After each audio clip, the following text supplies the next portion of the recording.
Assalamualaikum warahmatullahi wabarakatuh. Jumpa lagi di channelnya Ibu Afi di pembelajaran matematika online. Kalau minggu-minggu yang lalu Ibu sudah membahas tentang apa itu kaidah pencacahan, kemudian permutasi dan kombinasi. Sekarang kita masuk ke materi yang lebih lanjut lagi, yaitu percobaan, ruang sampel, dan ruang suatu kejadian. Mungkin anak-anak Ibu yang sekarang kelas 12 juga pernah mendapatkan ilmu ini waktu SMP, cuma bagian dasar-dasarnya saja. Nah, sekarang kita kupas lebih lanjut. Tapi sebelumnya, apa sih manfaat kita belajar tentang ilmu ini? Banyak sekali manfaat yang bisa kita rasakan. Misalkan kita bisa mempelajari teori kuantum, ya, mekanisme kuantum, kemudian teori atom, teori radioaktivitas, dan kemudian di dalam kehidupan sehari-hari di bidang antropologi, di bidang asuransi, ekonomi, pertanian, dan banyak lagi yang bisa kita rasakan dari manfaat ilmu peluang ini.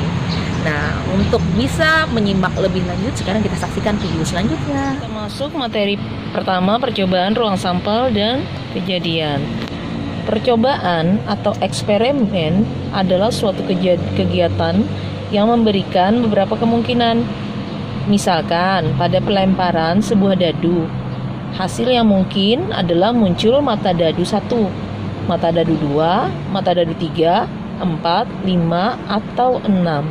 Jadi kemungkinan 1 sampai 6 mata dadu itu kemungkinan muncul. Jika hasil yang mungkin ini kita himpun, maka akan diperoleh himpunan 1, 2, 3, 4, 5, 6. Nah, himpunan ini disebut sebagai ruang sampel karena kita bicara tentang dadu. Nah, jadi ruang sampel itu adalah himpunan semua hasil yang mungkin dari suatu percobaan dan dilambangkan dengan huruf S atau semesta. Anggota dari ruang sampel disebut titik sampel, dan banyak titik sampel dilambangkan dengan NS.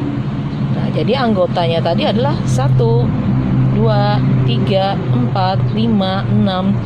Nah, dari 6 itu berarti jumlah dari titik sampel itu adalah 6. Jadi kalau kita tuliskan NS-nya sama dengan 6.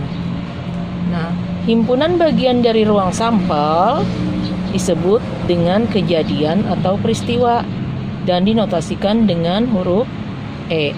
Misalkan contoh di atas, kejadian munculnya mata dadu ganjil adalah 1, 3, 5. Nah, himpunan kosong yang dinotasikan kita tulis seperti ini, kurung kurawal cuma isinya kosong.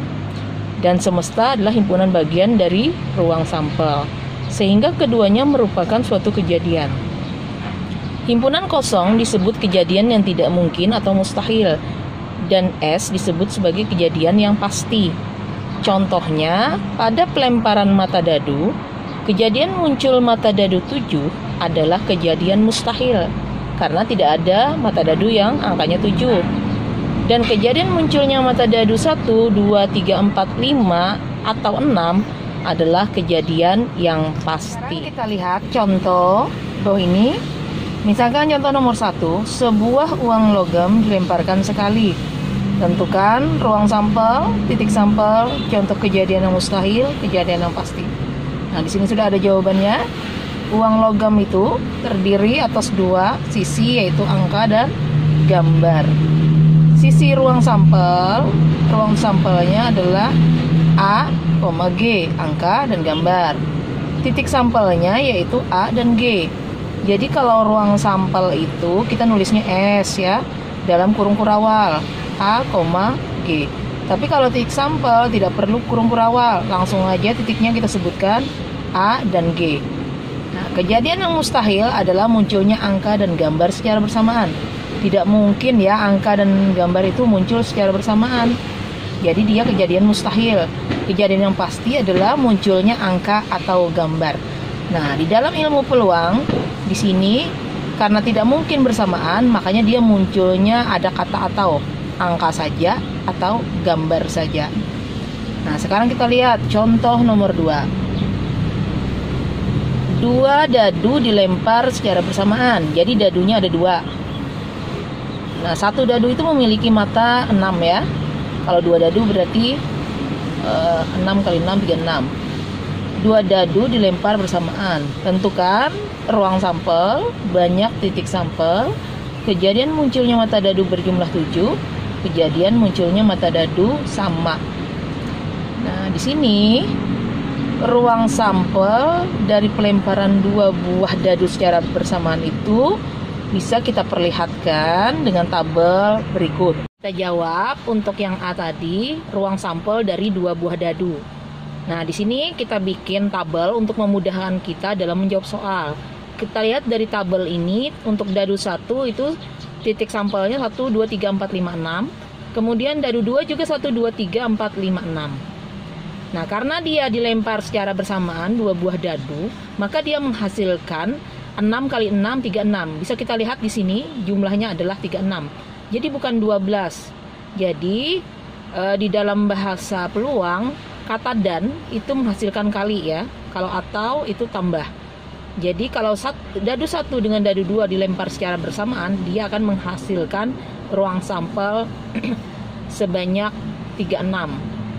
Jadi NS-nya 36. Titik-titiknya ini kita sebutkan aja. Ini namanya titik-titik sampel. Ya. Nah, kemudian yang C, kejadian munculnya mata dadu berjumlah 7. Nah, berjumlah 7, kita lihat di sini. 1 ditambah 6, 7. 2 tambah 5, 7. 3 tambah 4, 7. 4 tambah 3, 7. Nah, ini ada berapa ini? 1, 2, 3, 4, 5, 6. Makanya dituliskan di sini dalam bentuk kurung kurawal, kejadian yang munculnya mata dadu berjumlah 7 itu ada 6 ya.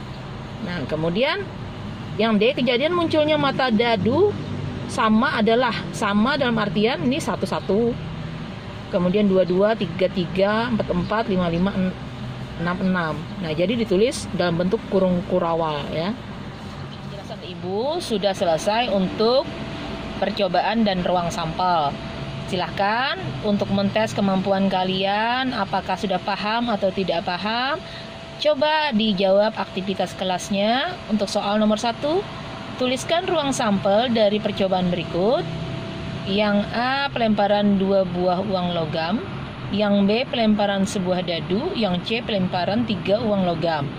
Nomor 2, tentukan banyak sampel pada soal di atas. Ibu sekalian, tadi sudah Ibu jelaskan tentang percobaan dan ruang sampel ya.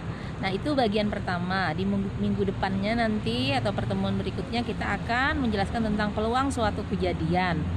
Nah, jangan lupa untuk melatih otak kalian terhadap penjelasan yang saya berikan. Tadi di akhir materi akan saya sisipkan kuis atau aktivitas kelas.